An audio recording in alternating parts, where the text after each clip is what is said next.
turn that thing down. Get out of here. Kids. When I went to school, things were different. There was no mucking about. We learned our tables, and we learned to talk proper. 3 R's, and the old teacher never spared the rod. No, we learned facts. None of this think for yourself nonsense.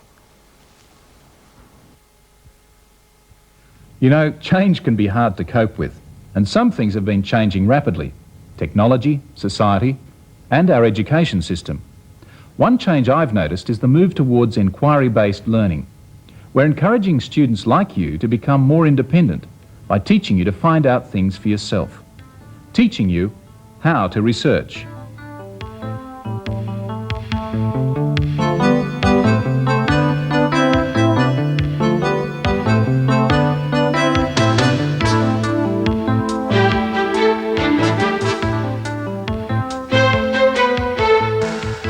The process of careful searching or researching does need to be clearly planned.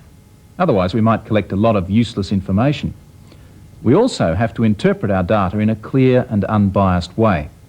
We could be just trying to convince ourselves that our own ideas are always right.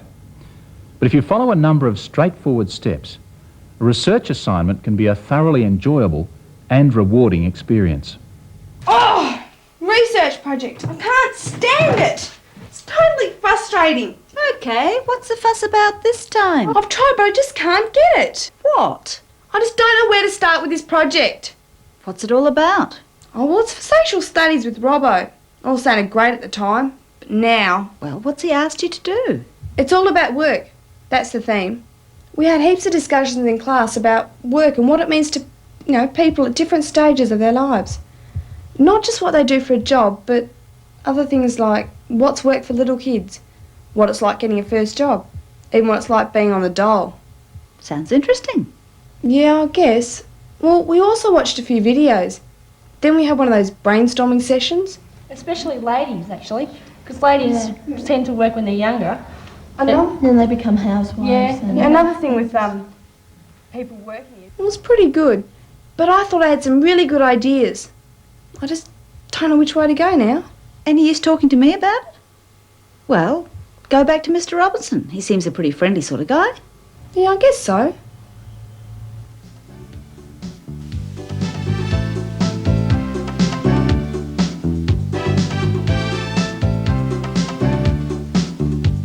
Well, you mention it to your SRC rep, and I'll make sure it goes on the agenda for the next meeting. Yep, thanks. Okay.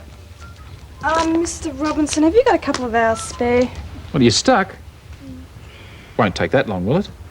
Well, I'm not completely surprised, Kate. It is your first full-blown research assignment. What's the problem? Well, all the ideas I had, just none of them seemed to work. I can't get off first base. Well, what happened? You know how I told you about that lady who lives down the road, Mrs. Hall?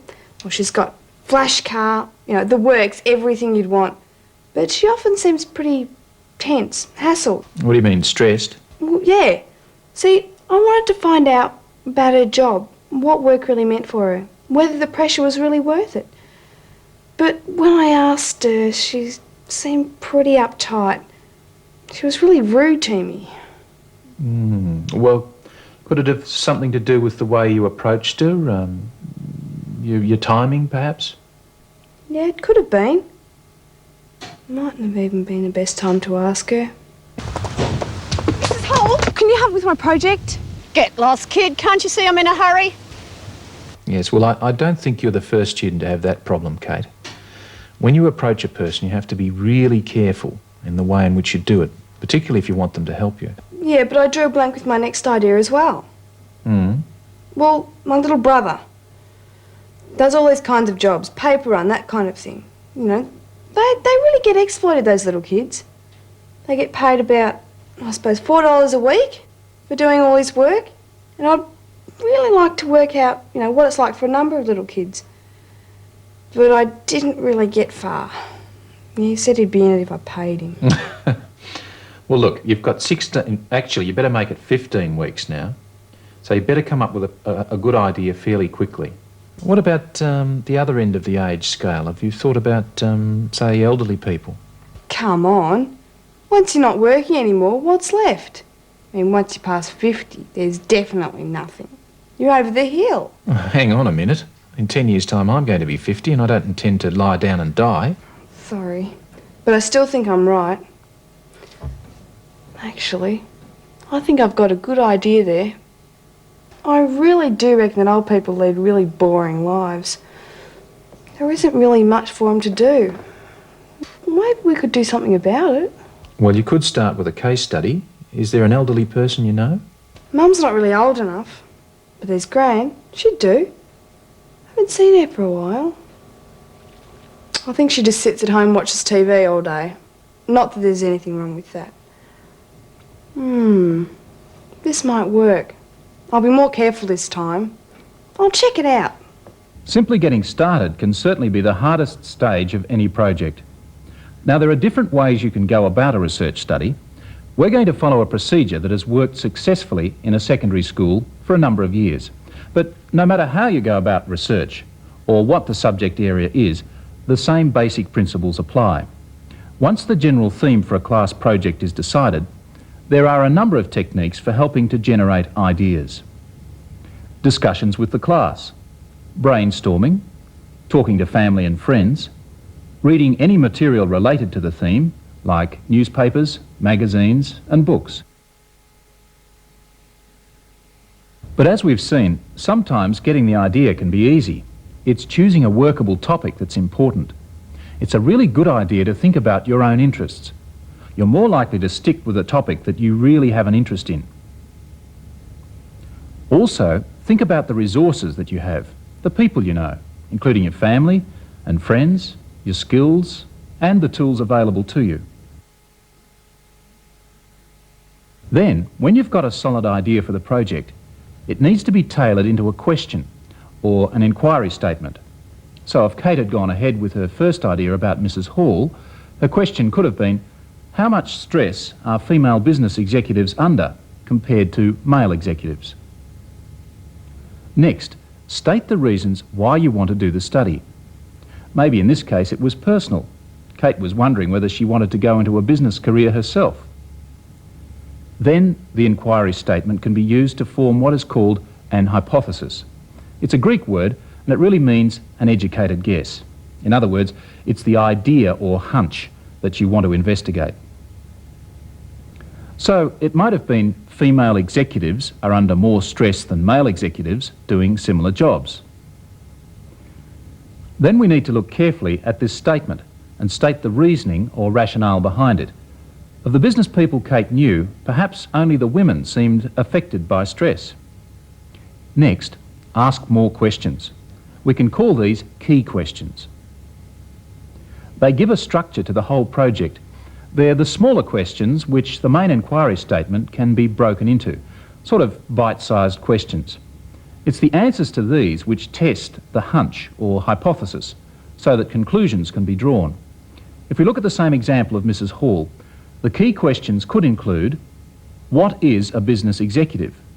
Are there any differences between the work requirements for female and male executives? What do we mean by stress? What are the symptoms of stress?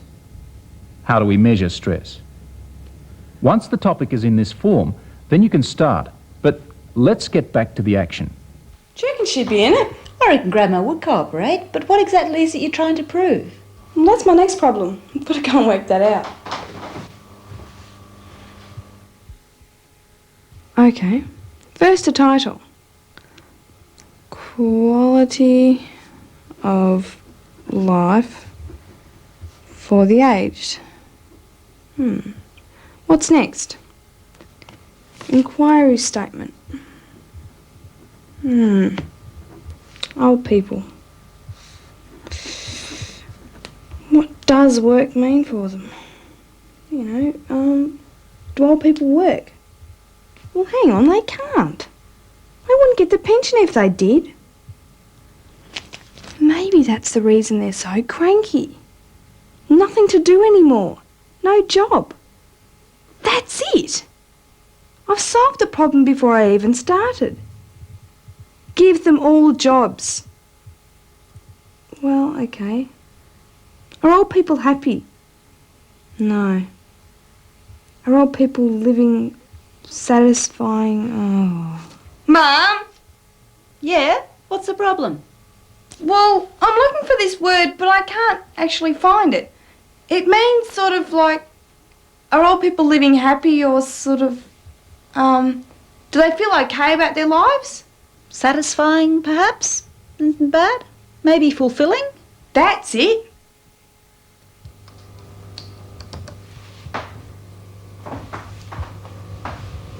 Hello, Grandma. Yeah, it's Kate here. Oh, they're all fine. Yeah, but Grandma, the reason I called was I'm doing a school project and I was wondering if I could come and talk to you about what it's like being a senior citizen. Well, you see, I'm off to a late start and the pressure's really on this year. I was wondering if I could do it sometime this week. Got it this time? I think so. Inquiry statement. Are all people living fulfilling lives if they can't work anymore? Your reason for doing it? Well, I guess it's because one day I'll be old myself, and the way some people treat older people is pretty down. You know, I think we should look at it quite a bit more. We tend to leave them out. Hypothesis? Hang on. Aged people don't live fulfilling lives because they can't work anymore. And the reasoning behind this is that none of the old people I know seem to be very happy with their lives at all. They're always cranky. And I think they still need jobs to keep themselves busy. Well, where do you think you could start? Well, I asked my grandmother and she said she'd be in it. Okay. Have you thought about your key questions? Oh, yeah. Don't forget to work out your overall design or plan and to break it down into its various steps. And remember to estimate the amount of time it's all going to take you. I mean, you've got a lot of things to do and you've got to get really organised. For example, it's no good doing the interview with the person the day before the project's due in. And if this topic's really going to work, you need to run it past that checklist I gave you in class. Does it address the assignment? Can you get the information you are going to need? Are you interested enough to keep going the whole time? Is the topic specific enough to be practical? Is the topic broad enough to be of general interest? Can you complete it in time? Are there no problems about people's privacy? Is it legal and safe?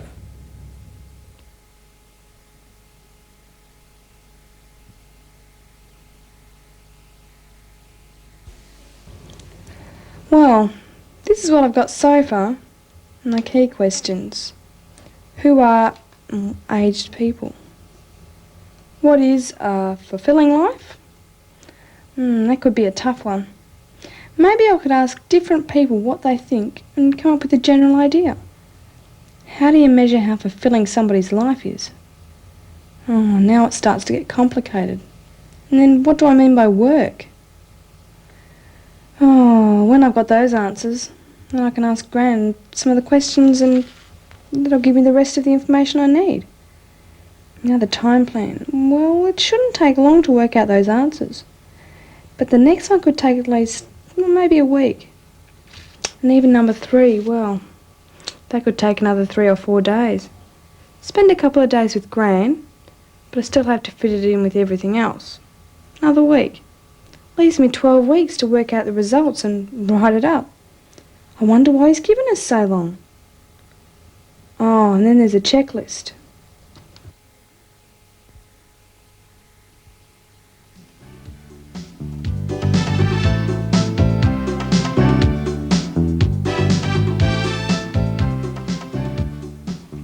I think the project's coming along very nicely. It's something that shows that you've committed yourself to it and you're working really hard on it.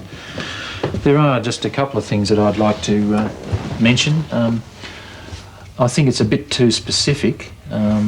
Your grandmother, looking at your grandmother is okay, but you need to look at the situation of other old people as well. Otherwise, I mean, she's good as a case study, but there's that risk of being just a bit too specific. What do you suggest then? Well, you could survey a number of other people, and why not contact some government agencies? They might have some information you could use. But you will need to do that right now so that you have time for that information to get back. Right. All right, so when you fit that lot into your project design, I don't think you'll have too much spare time. Most students underestimate the amount of time these things take. And when you have that information, come back, we'll check it, and you can get started. And if you have any problems, just come and see me. Okay, thanks.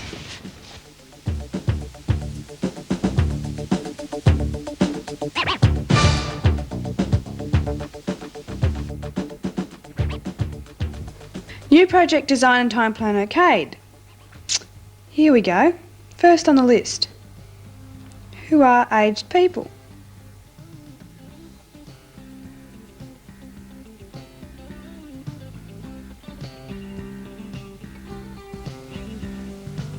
Dictionary isn't much help. I know. I'll go by the pension age. I'll ring up the Social Security people.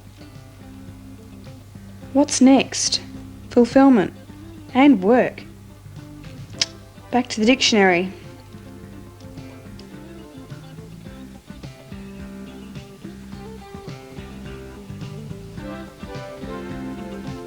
Fulfilment. To find satisfying outlets for one's abilities and interests. That certainly starts to explain what I meant, but I think I've really got to talk to a few people about that one. And work. Crikey, there's a whole page full. I think I'll just do the same thing. Go and talk to people. What does work mean for you? Being busy, achieving something. Work for me means accomplishing some kind of task, getting something done. Work can be a lot of things as well as a job, I suppose. What do you think is involved in having a fulfilling life? Exploring myself and my own potentials and giving and being creative. Oh, I suppose to be active most of the time and to try and avoid any idle time. Well, it means having a sense of worth, sense of value about where I am in the world. Hey, have you had any problems getting people's ideas? No, it's worked like a charm, but the next bit mightn't be so easy. Fulfilment meant sense of worth, sense of achievement, learning new skills. And for work, apart from what you do for a job, there's things like accomplishing a task, making something for yourself or someone else. How am I going to measure all of those? Let's have a look. You know, the work stuff isn't so bad, but the sense of worth and the sense of achievement, they're really airy-fairy things. I should have taken on a project like Jason in Home Echo. He's just down the kinder working out what the kids have for their diets. Actually, he's probably just counting oranges and apples. But me, I get sense of worth, sense of achievement. How do I count them? You know, some of them aren't that bad. Activity. No, could use some sort of diary. There's something like the number of hours doing something. You know, that could be it. That'd also give me a clue about the variety of activity and even new knowledge. And this one, new skills. I'd even find out about the work bit. Thanks. It'd be a bit like, you know, those rating surveys they use for TV shows. Yeah, that could be it. I'll have to see if it's okay with Gran first. And I could do the same sort of things for my survey. There's an old people's home down the road. There's heaps of oldies there. It'll be a breeze. Well, it may be a breeze, but you can see that there is an amount of work to do before you start actually gathering any data. And this work really pays off later. Let's summarise the process so far. Choosing the individual topic, inquiry statement, hypothesis, key questions, checklist, project design, and time plan. The next steps are the gathering of information, analysis of information, and the presentation of the project. Now, Kate's off to gather her information, and there are all sorts of ways of doing this. The source of the information can be what is called primary or secondary. Now, primary sources are when the information is gathered first-hand. And in a number of courses, students are being encouraged to work this way. This could include observing events, interviewing, surveying, using original documents like diaries and historical records, measuring, sketching, or even photographing. Secondary sources are those items of information which somebody else has already collected and processed. This is the case with books and publications. Even if you are being asked to rely mainly on primary source material, a book or program related to your study could provide some good ideas and would certainly be worth referring to. Any information you use, even a book you've used for background reading, needs to be referenced. In other words, the titles, dates and publishers of any secondary sources must be noted, as well as details of primary sources, things like the dates and locations of interviews. If you don't detail the sources of your information, the value of your whole project can be questioned.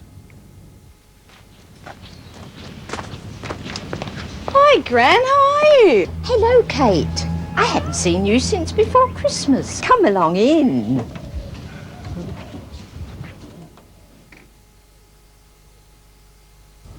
Now tell me all about it. Well, like I said on the phone, it's for social studies. I'm trying to work out what it's like being, well, seen as citizen. Oh, you mean being old? Okay, an older person in our society.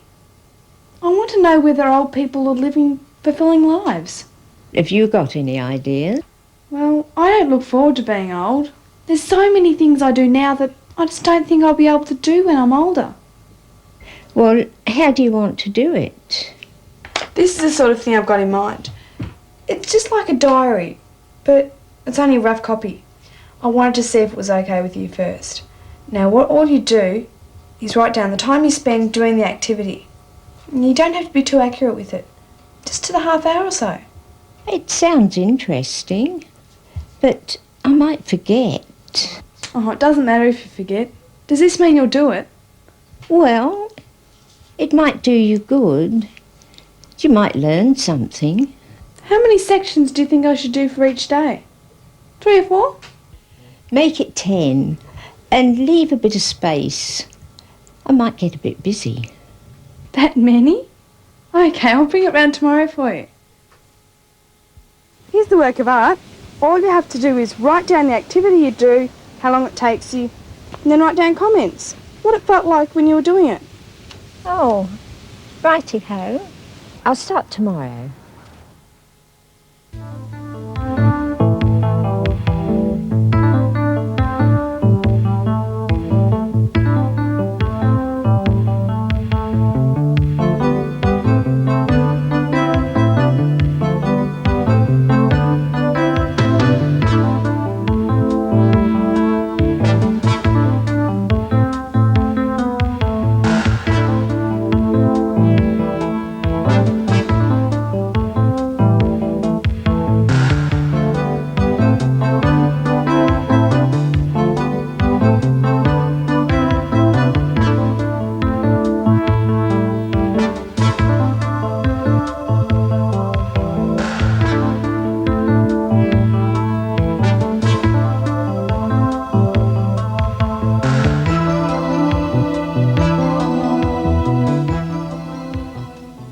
Oh, hi, Kate. Come in. Have a seat. Mr. Robinson, look, all of this stuff, it's totally worthless. I mean, she's doing all of these different things every single day, and I'm totally boring compared to her. What's wrong about everything? Now, look, just because your hypothesis is wrong doesn't mean that the whole project's worthless. I mean, that's what research is all about, Kate. You know, finding out what the real situation is. Your hypothesis is just your starting point. Now, you've learned a lot already about older people. Yeah, well, certainly it's a bit of a surprise. I mean, look at this. She even knows how to set the timer on the video machine, and I can't do that. Okay, well, look, stick with your grandmother. Maybe you could have a talk to her about what some of the other things she does, and you could get some photographs. And but you still need to broaden your perspective. You know, it's still too narrow. She might be unique. So you know, remember the survey? How's that going? Well, doing the questionnaire with Gran really helped a lot with design of the survey, and that's next on my list. Did you contact any of the government agencies? Well, I haven't really had time. I've been too busy with all of this stuff.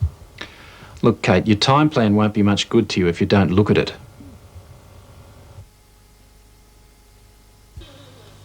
Survey. Yeah. Use the same idea. Make it less work. Simpler sheet. But who? Oh, what's the word? Sample. Yeah.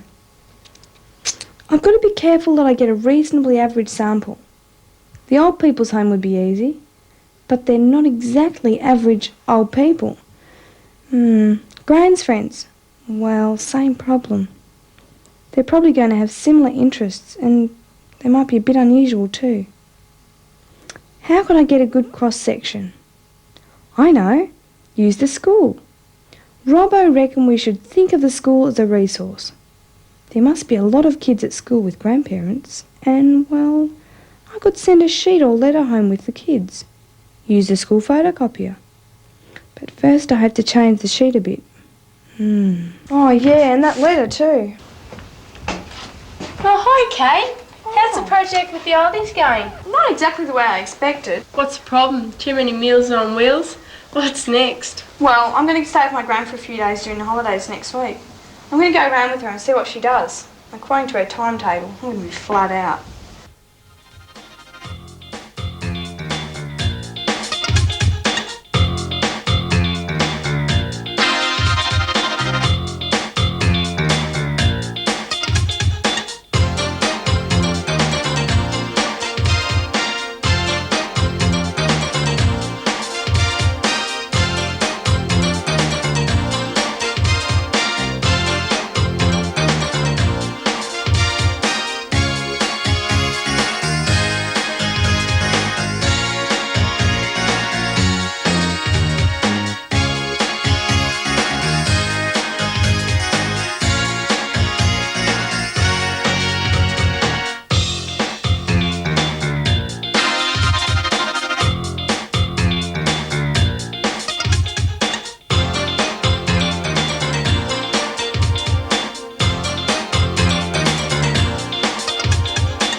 Yeah, I'm going to have to put some pressure on those kids.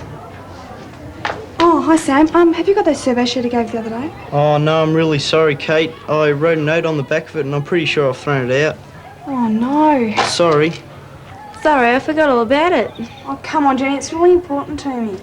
Okay, I'll try. Quite often, the information you collect needs to be interpreted or changed so that the result can be clearly understood. This might mean preparing graphs, tables or maps.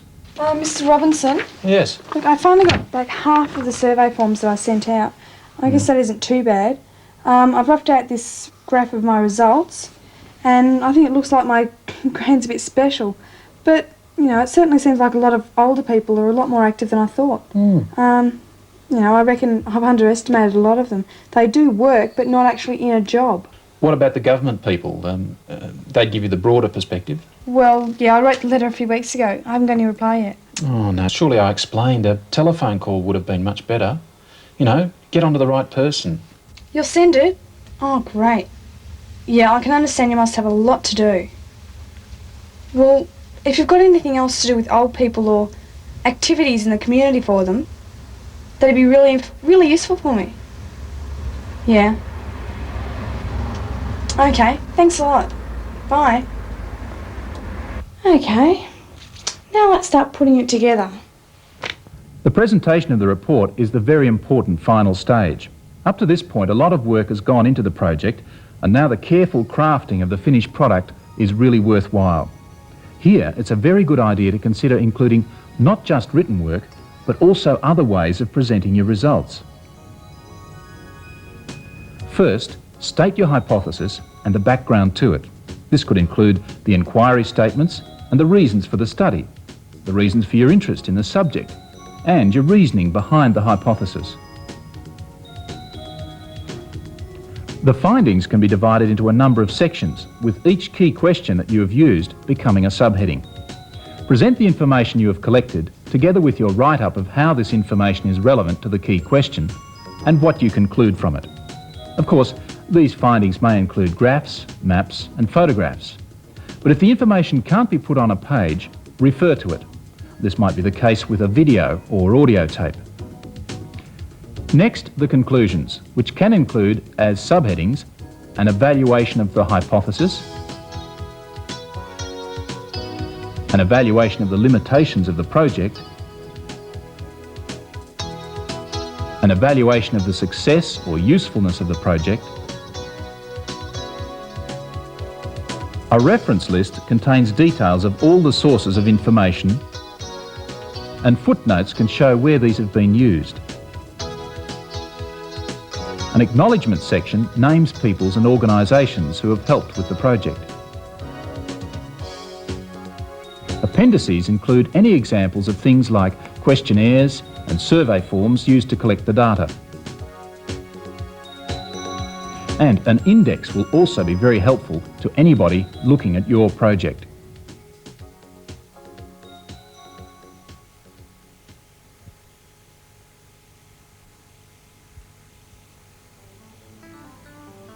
There must be something else I can do with this.